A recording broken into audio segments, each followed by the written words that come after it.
Hey guys, welcome back to my channel, or welcome if you're new. Either way, it's Maxine Lu. So today's video, I thought it would be fitting to do a how I study or take notes video. Keep in mind, these are all just like tips and suggestions and what I've been doing all these years studying for my tests and quizzes and final exams. It's not really guaranteed that if you do these things, you're gonna automatically get straight A's, but hopefully you can get some ideas on what else you can incorporate into your studying. So without further ado, let's just get right on with the video. First thing that we're going to be covering is just vocab.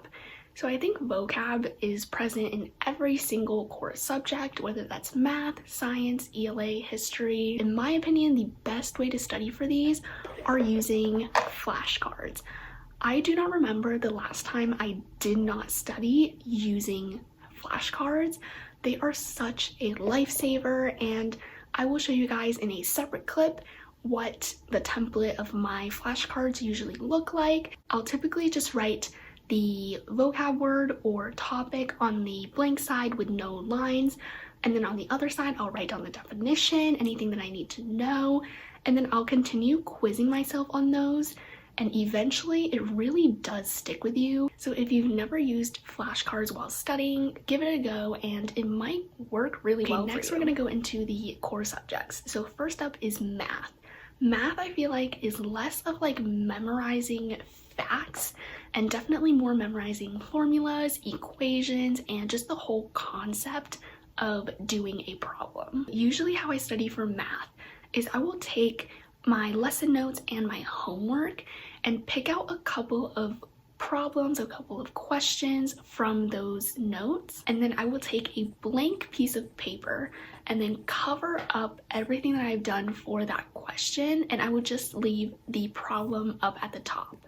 Without looking at anything, I will try and do the problem, and once I'm done, I will take the pieces of paper away and see if the answers match. Now, the reason why this is probably the best way to study for math is because you really just have to understand how to solve for each thing, and then you just kind of plug in the numbers as they go. But each problem of the same topic should be solved in the same way. And if you're studying and your problem does not look like the one in the notes, you will know that you did something wrong while studying, and then you can go and fix it. For language and literature, I feel like there's really no way to actually go and study and make sure that you like memorize concepts or facts. I don't really remember the last time I actually sat down and had a study session for ELA, but I think one important thing is annotating and just literally reading what the teachers told you to read and then reread it if you don't understand. For example, if you're gonna have a multiple choice test on a chapter that you read in the book,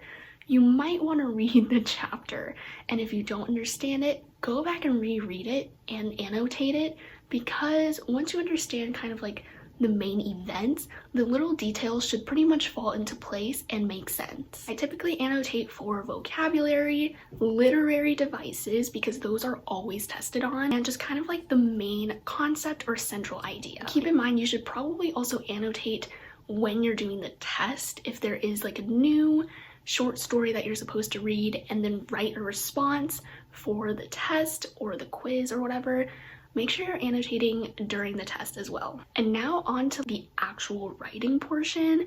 So yet again, there really is no secret thing you can study for writing an essay, a paragraph, except you should probably remember if you have any acronyms that your teachers taught you. For me, that would be PEAL. So point, evidence, explain, and then link. That, in my opinion, gives you a great structure for how you should be formatting each paragraph. So even if you don't really know what you're supposed to write your evidence or your main point on, at least you have the format and you can kind of figure it out from there. So we're gonna move on to science, and I feel like science, every year you're definitely learning very different things based on the science class you're taking. So this is kind of hard to stay with one study method. For example, this year I'm taking physics, last year I took chemistry, and then the year before that I took biology.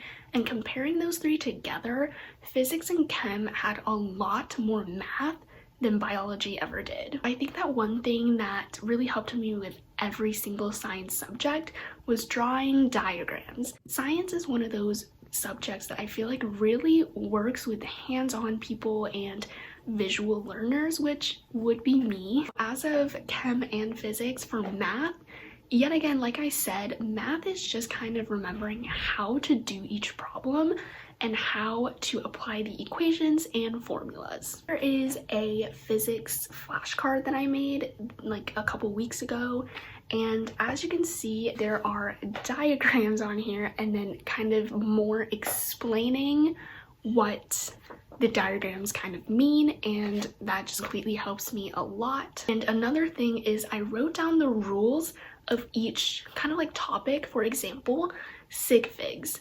So significant figures, you can't really remember the formula, you can't really remember an equation, but you have to remember rules. So for example, when you're adding and subtracting, you're supposed to round your answer to the least number of decimal places, but then when you're multiplying and dividing, you're supposed to put your answers in the least amount of significant figures. So you have to remember those rules, and the best way to do them is also with flashcards. And now we're moving on to probably my hardest subject, which is history or AP World or literally anything, because I literally hate history.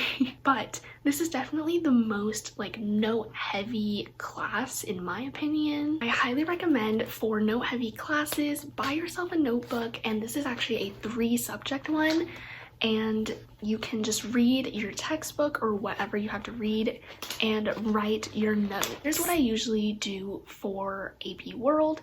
I will take notes in class just typing on a document, or you can write it, you know, doesn't have to be neat, it can be messy. Just write notes down in class when the teacher is talking or explaining something. And then when you get home and you have like a homework assignment that you have to read in the textbook, read the textbook and then go back to the notes you took in class and kind of see like what matches up. Like if there's something that the teacher said that also is applied in the reading, that's probably something you should write down for the notes that you're actually going to be studying, because it's probably going to be on the test. That's pretty much what I do for history, because it's so much reading and trying to understanding that it's just so much easier to condense it into what you actually understand it to be. And one last thing I want to mention with history are map quizzes. For map quizzes, in my opinion, the best way to study is to keep labeling blank maps. So the other day we had a map quiz on the Middle East,